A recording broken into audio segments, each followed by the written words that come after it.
आज़ाद बोल इंडिया आप देख रहे हैं, आपके साथ मैं आदिल खान आज़ाद। शाम तक की अपडेट्स लेकर हाजिर हूँ आपके सामने। अमेरिका ने ईरान के खिलाफ जंग में शामिल होते हुए आज उसकी 3 न्यूक्लियर साइट्स पर हैवी बॉम्बिंग की। उससे हुए नुकसान का जिक्र अभी लंबा चलेगा, लेकिन ईरान इस बमबारी से तिलमिला उठा। ट्रंप के दोस्त नेतन्याहू के कब्जे वाले इलाकों पर बेहद खतरनाक मिसाइलों की बरसात एक मरतबा नहीं कई बार बोल दी गई। उसकी तबाही की तस्वीरें आप देख रहे हैं, आगे भी देखेंगे तो पता चलेगा कि ईरान ने आज तेल अवीव समेत कई इलाकों को धुआं धुआं कर डाला है। ईरान ने उस तबाही की बहुत सी तस्वीरें आपके सामने आएंगी, लेकिन उससे भी ज़्यादा अहम खबरें, अहम डेवलपमेंट्स आपके सामने रखने जा रहा हूं। अब आप जिससे ध्यान से सुनिएगा, आखिर तक सुनिएगा, ताकि आपको पता चले कि क्या कुछ हो रहा है और इसराइल में किस दर्जे की दहशत है। ये भी बताऊंगा कि ईरान पर हुए हमले में अब रूस का क्या रोल हो सकता है। रूस की कुछ ना कुछ खबर आ गई है, तो चलिए शुरू करते हैं इस वीडियो को। ईरान ने इसराइल के खिलाफ ऑपरेशन ट्रू प्रॉमिस 3 के 20वें मरहले में एक और बड़े मिसाइल हमले को अंजाम दिया है इतवार को, 22 जून को। क्यों? जब अमेरिका के बॉम्बर्स ने 3 न्यूक्लियर साइट्स पर जब बम गिरा दिए, उसके बाद ये सब कुछ शुरू हुआ। IRGC ने संडे को लॉन्ग रेंज बैलिस्टिक मिसाइल से इसराइल के मुख्तलिफ इलाकों को निशाना बनाया, जिसमें हाइफा और तेल अवीव शामिल हैं। ईरान के मिसाइल सिस्टम ने इस दफ़ा भी सॉलिड और लिक्विड फ्यूल से चलने वाले कई मिसाइल्स लॉन्च की, जिनमें ताकतवर वॉरहेड्स लगाए गए थे। आज एक बहुत बड़ी और बहुत ख़तरनाक मिसाइल भी ईरान ने लॉन्च की है, उसके बारे में हम आपको बताएंगे। जो मिसाइलें लॉन्च की गई आज, उनके टारगेट्स क्या क्या थे वो जान लीजिए। जहां वो जाकर हिट हुई हैं, जैसा कि IRGC ने दावा किया है, वो टारगेट्स से तेल अवीव का Ben Gurion airport, Israeli biological research centre, ये बड़ी ख़तरनाक जगह है। बताया जाता है यहीं बायोलॉजिकल वेपन्स वगैरह बनते हैं। मोसाद के लिए बहुत कुछ ऐसा बनता है जो वो लगा देते हैं, किसी को तो पता नहीं चलता, लेकिन काम हो जाता है आदमी का। मिलिट्री लॉजिस्टिक बेसिस, यहाँ पर साजो सामान मिलिट्री का बनता है, ये भी हिट हुआ है। कमांड एंड कंट्रोल सेंटर्स भी, उनके ब्यूरोस, वो भी हिट हुए हैं, यह IRGC का दावा है। इसराइली मीडिया रिपोर्ट्स के मुताबिक ईरान की तरफ से तकरीबन 40 मिसाइलें लॉन्च की गईं, हालांकि वो कहीं कम बता रहे हैं, कहीं ज़्यादा। ईरान का कहना है कि इसराइली एयर डिफेंस सिस्टम्स इस बार भी मिसाइल्स को इंटरसेप्ट करने में नाकाम रहे। ये ईरान की तरफ से इसराइल पर लगातार हो रही जवाबी स्ट्राइक्स का हिस्सा है, जिसका मकसद उस इसराइली एग्रेशन का जवाब देना है जो ईरान की न्यूक्लियर फैसिलिटीज़ पर किया गया था या किया जा रहा है। तनाव अब और ज़्यादा भड़क रहा है दोस्तों। मिडिल ईस्ट एक और बड़े कॉन्फ्लिक्ट की एज पर जाकर खड़ा हो गया है। आप जो तस्वीरें देख रहे हैं वो आज इसराइल में मची तबाही की है। आगे बहुत सी तस्वीरें हैं, लेकिन ज़रा सी अहम डिटेल्स दे दूं, उसके बाद वो आपको उसके बारे में बताऊंगा। हालांकि मेरी बातचीत के दौरान आप तस्वीरें देखते रहेंगे। अब ईरान की सबसे खतरनाक हथियारों में से एक की बात करते हैं। ईरान ने पहली बार कासिल बस्टर मिसाइल से इसराइल पर हमला किया है। 40 बैलिस्टिक मिसाइल्स लॉन्च की हैं। ईरान ने अपने सबसे तेज़ और ताकतवर बैलिस्टिक मिसाइल्स का इस्तेमाल करते हुए आज इसराइल पर एक और बड़े मिसाइल हमले का दावा किया। इस्लामिक रेवोल्यूशनरी गार्ड कॉर्प्स यानी IRGC ने कहा है कि उन्होंने पहली मर्तबा मल्टी वॉरहेड, कई वॉरहेड वाली खैबर शिकन कासिल बस्टर मिसाइल्स का इस्तेमाल किया है। यानी कि अब इसराइल को सख्त सज़ा देने का ईरान ने मूड बना लिया है। यह अटैक ऑपरेशन ट्रू प्रॉमिस 3 के 20वें मरहले का हिस्सा था, जिसमें 40 बैलिस्टिक मिसाइल्स सॉलिड और लिक्विड फ्यूल दोनों के जरिए लॉन्च की गई। IRGC का कहना है कि इस बार 3rd जनरेशन खैबर शिकन मिसाइल इस्तेमाल की गई है, जो मल्टी वॉरहेड है और इनमें हाई एक्सप्लोजिव गाइडेड वॉरहेड्स लगे हुए थे, जो आखिरी लम्हे तक अपना रास्ता बदलकर निशाना बनाने की सलाहियत रखते हैं। मतलब यूं आया कि रामू तुम्हारी तरफ आ रहे हैं, रामू की तरफ जाते जाते शामू की तरफ मुड़ गए और रामू मुंह ताकता रह गया। एयर डिफेंस सिस्टम ऐसे ही मुंह ताकते रह जाते हैं इस मिसाइल का। उसे लगता है यार ये हमारा इंटरसेप्टर जा रहा है, और उसके फ़ौरन बाद यूं मूवमेंट अपना बदल दिया। उसके बाद फिर क्या होगा? जाहिर सी बात है, वो मिसाइल अपनी स्पीड तेज़ करके चली जाएगी। इसराइल में सायरन्स उस वक्त बजे जब मिसाइलें टारगेट्स पर गिर चुकी थी, IRGC ने कहा। मतलब सायरन बज ही नहीं पाए, पता नहीं चला सायरन्स को, रडार्स को, कि कोई मिसाइल इतनी तेज़ी से आ रही है। बाद में पता चला जब हिट हो गया। इससे दुश्मन की तैयारियों की कमज़ोरी जाहिर होती है, IRGC ने कहा है। ईरान ने वार्निंग दी है कि अब तक उनकी आर्म्ड फोर्सेस की असली पावर इस जंग में दिखाई भी नहीं गई है। दोस्तों ये ईरान का सबसे मॉडर्न और टेक्नोलॉजिकली एडवांस मिसाइल रिस्पॉन्स माना जा रहा है और मिडिल ईस्ट में जंग का दायरा और ज़्यादा गहरा होता जा रहा है। ईरान के मिसाइल हमले में इसराइल के करीब 90 शहरी जख्मी हुए हैं। तेल अवीव, हाइफा, नेस्तिजोना, इन सब पर ईरानी मिसाइलों ने निशाने लगाए हैं। ईरान के बैलिस्टिक मिसाइल हमलों के लेटेस्ट दौर में इसराइल के होम फ्रंट कमांड ने तस्दीक की है कि करीब 90 इसराइली शहरी इसमें जख्मी हुए हैं। आईडीएफ के मुताबिक ईरान ने 20 से 30 बैलिस्टिक मिसाइल्स लॉन्च की हैं। ईरान कह रहा है कि 40 बैलिस्टिक मिसाइल थी। अब एक बड़ी खबर, रूस वाला कनेक्शन। ईरान के फॉरेन मिनिस्टर अब्बास अराक्ची कल रूस जा रहे हैं। बहुत तेजी से पुतिन से मुलाकात करेंगे, अहम बात करेंगे। फॉरेन मिनिस्टर की प्रेसिडेंट से मुलाकात होगी। समझिए, इस्तांबुल में इतवार की सुबह एक प्रेस कॉन्फ्रेंस की, क्योंकि ओआईसी की मीटिंग अब्बास अराक्ची ने यहाँ तुर्की में बुलवाई थी, तो वो इस्तांबुल में है, वहीं से रूस जा रहे हैं। ईरान के फॉरेन मिनिस्टर ने प्रेस कॉन्फ्रेंस में, मिनिस्टर अब्बास अराक्ची ने उसमें प्रेस कॉन्फ्रेंस में ऐलान किया कि वो कल मंडे को रशिया का दौरा करेंगे। अब्बास अराक्ची ने कहा कि मैं कल मॉस्को में रूस के टॉप ऑफिसर्स के साथ मीटिंग करूंगा, अहम मशवरे करने जा रहा हूं मैं।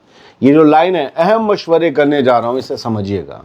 और ये भी तस्दीक की कि रूसी प्रेसिडेंट व्लादिमीर पुतिन के साथ भी उनकी मुलाकात शेड्यूल कर ली गई है। ये दौरा उस वक्त हो रहा है दोस्तों जब ईरान को इसराइल और अमेरिका की फिजाई हमलों का सामना करना पड़ रहा है और सबूत के दौरान, और जो ये हमले हैं, इन हमलों के दौरान आगे की स्ट्रेटजी क्या होगी ईरान की, इस पर गौर व फिक्र किया जा रहा है। क्योंकि आज का हमला सबसे अलग था। दुनिया भर ने अमेरिका को वार्निंग दी थी कि आप हमले मत करिएगा, एस्केलेशन बढ़ जाएगा, पूरा रीजन जल उठेगा। उसके बावजूद B-2 बॉम्बर से तीनों न्यूक्लियर साइट पर हमला करने का दावा किया है। उसका मैप कुछ आया है, मैं आखिर में दिखाऊंगा। एक बड़ी अच्छी अपडेट है, बताता हूँ आपको। अभी कुछ मिक्स अपडेट सुन लीजिए जो फिलहाल हैपनिंग हैं, बड़ी हैं और आपके काम की हैं। ईरान के फॉरेन मिनिस्टर ने अमेरिका को साफ पैगाम दे दिया है कि जब तक हमारे लोगों पर बम गिर रहे हैं तब तक हम किसी भी किस्म के मुज़ाकरात का सवाल जो पैदा हो रहा है उसमें मुज़ाकरात की सूरत में आगे बढ़ेंगे नहीं, ना हम बातचीत की टेबल पर बैठेंगे। और उन्होंने कहा कि ईरान पर हो रहा अग्रेशन पहले रुकना चाहिए, उसके बाद ही किसी गुफ्तगू की गुंजाइश होगी। अराक्ची का साफ कहना था कि अमेरिका और इसराइल ने हमारे न्यूक्लियर फैसिलिटीज़ पर हमला करके रेड लाइन को क्रॉस कर दिया है। अब मुज़ाकरात का रास्ता क्या बचता है ये मुझे भी नहीं पता, ये अराक्ची कहते हैं। ईरान पर हमला हुआ है दोस्तों और हम अपने दिफा के अपनी डिफेंस के जायज़ हक के मुताबिक जवाब देंगे, ये अब्बास अराक्ची ने कह दिया है। यानी अमेरिका को भी सीधा पैगाम है कि जवाब हम देंगे। ये नहीं बताया कि तुमसे बदला लेंगे या तुम्हारा बदला भी हम इजराइल से लेंगे। अब्बास अराक्ची ने यह भी कहा कि डैमेज का लेवल इंपॉर्टेंट नहीं है, असल मसला यह है कि हमला किया गया है और इससे हम मुंह नहीं मोड़ सकते, इसे नज़रअंदाज नहीं किया जा सकता। अमेरिका ने वो कर दिया है जिसको ना करने की हमने हिदायत दी थी। इसी बीच फॉर्दो न्यूक्लियर फैसिलिटी की दूसरी सैटेलाइट इमेजेस सामने आई हैं। ये सैटेलाइट इमेज आप देख रहे होंगे, इनमें दिखाया गया है कि एनरिचमेंट हॉल को डायरेक्ट टारगेट बनाया गया है, न सिर्फ एंट्रेंसेस को। सुबह हमने अपडेट आपको दी थी कि सिर्फ एंट्री गेट्स को निशाना बनाया गया है, लेकिन अब जो सैटेलाइट इमेजेस आ गई हैं, तब भी हमने कहा था इमेजेस आने के बाद ही साफ हो पाएगा। अब इमेजेस जो आई हैं उसमें कहा गया है कि जहां एनरिचमेंट हो रहा था उसके सेंट्रल हॉल को डायरेक्ट हिट किया गया है। इन इमेजेस में 3 गड्ढे दिख रहे हैं, लेकिन ये अभी तक क्लियर नहीं है कि ये कितनी गहराई तक चले गए हैं, क्योंकि ये न्यूक्लियर साइट ऑलरेडी गहराई में है। क्या उसके बॉटम तक अमेरिका के बम गए हैं, फिलहाल नहीं पता। एस्टिमेशन के मुताबिक अगर गड्ढा 33 मीटर अंदर गया हो तो ब्लास्ट पॉसिबल है, लेकिन मेन हॉल के इंटैक्ट होने की उम्मीद है। ईरान की पार्लियामेंट के फॉरेन रिलेशंस कमेटी के चेयरमैन ने कहा है कि अमेरिका के 3 न्यूक्लियर साइट्स पर हुए हमले के बाद, यानी अमेरिका ने जो ईरान पर किए हैं उनके बाद, ईरान के पास न्यूक्लियर नॉन प्रोलिफरेशन ट्रीटी यानी कि NPT से निकलने का पूरा कानूनी हक है। जो भी इस ट्रीटी में दोस्तों आ जाता है ना, फिर वो बन जाता है कि वो अपनी न्यूक्लियर एनर्जी जो है, अपनी न्यूक्लियर प्रोग्राम जो है वो अच्छे कामों के लिए, सिविल यूज़ के लिए करेगा, बम नहीं बनाएगा। लेकिन अब ईरान कह रहा है हम इस मुआहदे से बाहर निकल जाएंगे। फ्लाइट रडार डाटा के मुताबिक ईरान, इराक, सीरिया और इसराइल के एयर स्पेस को पूरी तरह से अवॉइड किया जा रहा है। कभी भी मिसाइल छोड़ सकती हैं, बड़े हमले और हो सकते हैं, और जो प्लेन्स हैं उन्हें नॉर्थ और साउथ के अल्टरनेटिव रास्तों पर ले जाया जा रहा है। तेल इनका भी खर्च हो रहा है, टिकट भी महंगे हो जाएंगे। तनाव के इस माहौल में ईरान ने पहली बार एनपीटी से ऑफिशियली निकलने का जो इशारा दिया है वो बहुत सीरियस है।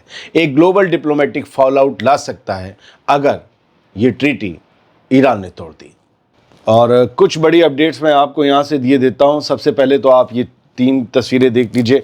आर्या ने दी हैं आज की तेल अवीव की तस्वीरें हैं। सारे खपरेल खिपटे और वो छप्पर उड़ गए हैं। छप्पर क्या, सब बिल्डिंग्स वगैरह पूरी तबाह पड़ी हैं तेल अवीव में। सेटलमेंट्स ईरान ने तबाह कर दिए हैं। और दूसरा, अगर आप वीडियो देखेंगे तो यहाँ वीडियो में आप पाएंगे कि किस तरीके से बिल्कुल भुरकुस बन गया है।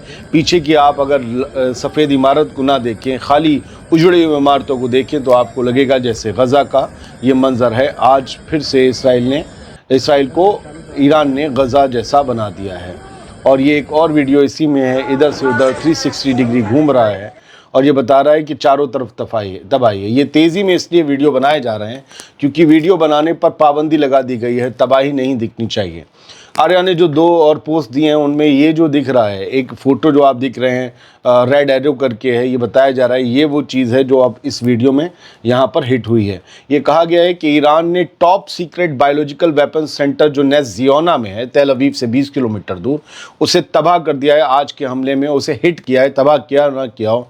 ये सेंटर क्या है, ये बताया जाता है कि एक हाईली क्लासिफाइड मिलिट्री फैसिलिटी है इसराइल की और यहाँ पर बायोलॉजिकल और केमिकल वेपन्स तक बनाए जाते हैं, ये इनका आर्या का दावा है। और एज वेल एज यहाँ पर मिलिट्री की रिसर्च भी होती है, आईडीएफ की बहुत सी सारी रिसर्च वो यहाँ करती है। यूँ समझिए कि जितना भी खुराफात है, जितना भी मतलब आप एक अलग चीज़ के इक्विपमेंट्स या मिलिट्री के या मोसाद के पास देखते हैं या सुनते हैं, वो सब उनका बहुत बड़ा हिस्सा यहाँ भी डेवलप होता है। The institute is link to biological warfare. Biological warfare जो है ना, केमिकल से के हथियारों का इस्तेमाल करना और बायोलॉजी को किस तरीके से, केमिकल्स को किस तरीके से वॉरफेयर में यूज़ करना, वो सब यहाँ पर डिज़ाइन होता था। और यहाँ पर ये भी कहा गया है, इल्ज़ाम लगाया गया है कि दूसरे मुल्क के लोगों के असैसिनेशन, उनके कत्ल का जो प्लानिंग होती थी जहरीले टॉक्सिक सब्सटेंसेस से, वो सब यहाँ डिज़ाइन होती थी, किसको क्या देना है जो पकड़ में ना आए, मर भी जाए, ये वो वगैरह। तो इसको भी हिट करने का दावा किया है। इसराइल की हेडलाइन कहती हैं कि हेल्थ मिनिस्ट्री ने अपडेट कर दिए हैं उन हॉस्पिटल्स के लिए गाइडलाइन जो फ़ौरन बच्चा पैदा होने के बाद औरतों को और बच्चों को डिस्चार्ज किए दे रहे हैं, क्योंकि जंग के ख़तरे के बीच, बड़ी जंग के ख़तरे के बीच बड़े चीज़ें बदल गई हैं। इसराइल के अस्पतालों में भी फ़ौरन डिलीवरी होती है, फ़ौरन कहते हैं घर जाओ, बहुत अच्छा बच्चा है, इसका नाम ये रखना। असल में बहुत से लोगों को, औरतों को अस्पताल आना है, बच्चों को, जाहिर सी बात है बच्चे औरतों बहुत केयर चाहिए होती है, नेसेंट बेबीज़ को और औरतों को। लेकिन वही कहें कि जंग के माहौल में सबको निकालना पड़ रहा है, जल्दी जल्दी उनके घर भेजना पड़ रहा है, और इनमें से भी बहुत से लोग शेल्टर्स में जाते हैं। ये बताया गया है इसराइली अथॉरिटीज़ की तरफ से कि ईरान के जब से हमले शुरू हुए हैं, जवाबी हमले नहीं कहेंगे, जवाबी हमले 13 तारीख से, तब से 9,000 इसराइली बेघर हो चुके हैं, उनके घर उजड़ चुके हैं। 9,000 Israelites displace from their homes so far एमिड Iranian missile strikes. तो ये अपने घरों से बेघर हो चुके हैं लगभग 9,000 इसराइली। अब ऐसा नहीं है कि सिर्फ गज़ा में, कुछ काउंट जो है वो इसराइल की तरफ से भी आ रहा है। ये 4 फोटो और आर्या ने जो शेयर किए हैं, शक जल्दी ज़रा देख लीजिए, आपको पता चलेगा। क्या एक आध तो पुराने हैं और ये दिखाए जा रहे हैं कि सेटलर्स इस तरीके से इधर से उधर जा रहे हैं। हालांकि एक सिंबॉलिक फ़ोटो हो सकता है, लेकिन बाकी 3 तबाही के आज के फ़ोटो है। ईरान के फॉरेन मिनिस्टर पुतिन से मुलाकात करने जा रहे हैं टू कोऑर्डिनेट रिस्पांस। कोऑर्डिनेट को देखिए इसराइली मीडिया ने किस तरीके से लिखा है, coordinate response after US strike on nuclear sites. America की ईरान पर न्यूक्लियर साइट्स पर हमला करने के बाद ईरान के फॉरेन मिनिस्टर पुतिन से मिलने जा रहे हैं कोऑर्डिनेट रिस्पांस के लिए। ये हेडलाइन ये भी देते हैं तो इनके अंदर भी बेचैनी, हालांकि खबर हम आपको पहले ही बता चुके थे। एक और तस्वीर है जिसमें कारें जली हुई हैं, बस्तियां जली हुई हैं, ये सब भी फ़ोटो हैं। और एक मैंने वीडियो देखा कि किस कदर हैबत होती है जब सायरन बजते हैं इसराइल में, जब जो है वो लोग जो है वो भागते हैं अपनी जान बचाने की। हालांकि इसकी जो टाइमिंग है وہ کچھ اور ہے اور آج یہ 5 جون کی نہیں ہے. میں بس اس کا اسکرین شاٹ اس لیے دکھا رہا ہوں کہ کچھ لوگ بھاگ رہے ہیں اور پھر ایک اس میں سے ہے وہ لڑکی ہے شاید وہ گر گئی. پتہ چلا وہ بیچ میں کھمبا تھا اسے دکھائی نہیں, وہ ہیبت میں اور ڈر کے مارے وہ کھمبے سے ٹکرا گئی. خیر چھوڑیے, ہم نے آپ کو اسکرین شاٹ دو دکھا دیے اس میں کہ ہاں یہ ویڈیو سامنے آیا ہے جس میں IDF نے آج فورن جرنلسٹ کو اور اسرائیلی جرنلسٹ کو الگ الگ کر دیا تاکہ یہ کہا جا رہا ہے, دعویٰ کیا جا رہا ہے تاکہ باہر کے جرنلسٹ جو ہیں وہ اسرائیل میں آج ہوئی تباہی کے منظر دکھا نہ سکیں. اسرائیل نے ایران پر بھی حملے کیے ہیں, ایسا نہیں ہے. یہ تبریز کا نظارہ ہے, یہ جو آپ ویڈیو دیکھ رہے ہیں کالے کالے دھوئیں اڑ رہے ہیں, یہ ویسٹ ایران میں تبریز ایک علاقہ ہے, وہاں پر آج پھر سے ابھی حملے ہوئے ہیں اور حملے لگاتار دونوں طرف سے جاری ہیں. یہ حائفہ کا ایک ویڈیو بتایا جا رہا ہے, نارتھ اسرائیل میں ہے, وہاں بھی تیل اویو کے علاوہ وہاں بھی ہٹ کیا ہے جا کر ایرانی میزائلوں نے, اور وہاں یہ دھواں جو اٹھ رہا ہے وہ بتا رہا ہے کہ ہیوی میزائلز تو واقع استعمال کی. یہ وہ ہے سیٹلائٹ امیج جس میں یہ کہا گیا ہے کہ صرف انٹری گیٹس کو نیوکلیر فیسلٹی کی نقصان نہیں پہنچا بلکہ جو سینٹرل ہال ہے, کریٹرز جو گڈھے ہیں وہ بتا رہے ہیں کہ جو سینٹرل ہال ہے فوردو نیوکلیر سائٹ کا, وہاں بھی بنکر بسٹر بم جا کر گرے ہیں. صرف اس فیسلٹی کے انٹری اور ایگزٹ پوائنٹس پر نہیں گرے تھے جیسا کہ صبح انفارمیشن تھی. لیکن ایک غضب کی امیج آئی ہے اور اس میں کیا اصلیت ہے نہیں پتہ. یہ دعویٰ کیا جا رہا ہے کہ یہ فوردو نیوکلیر سائٹ سے کی سیٹلائٹ امیجز ہیں, جسٹ امریکہ کے حملے سے پہلے کی میکسر سیٹلائٹ نے دی ہیں, اور یہ جو ہے بتایا گیا ہے کہ امریکہ کے حملے سے جسٹ پہلے وہاں پر سے درجنوں ٹرکس نکل رہے تھے اس نیوکلیر فیسلٹی سے. اور جیسا کہ میں نے سب سے پہلے صبح آپ کو بتایا تھا لائیو میں کہ ایران نے کہا ہے کہ اس نے اپنے نیوکلیر انریچمنٹ, نیوکلیر ساز و سامان, یورینیم انریچمنٹ کو پہلے ہی سب کچھ باہر نکال دیا تھا. فیسلٹی بالکل خالی تھی, کچھ تھا ہی نہیں تباہ کرنے کو, بس جو انسٹالیشنز تھے وہاں پر وہ تباہ ہو سکتے ہیں. تو یہ ٹرک بتائے جا رہے ہیں کہ ٹرکوں میں ساز و سامان بھر کر اس نیوکلیر فیسلٹی سے کہیں اور شفٹ کر دیا گیا تھا, لہٰذا تبھی وہاں پر اب تک ریڈیشن پھیلنے جیسی کوئی بات سامنے نہیں آئی ہے. بہت بہت شکریہ, سلامت رہیے, خوش رہیے.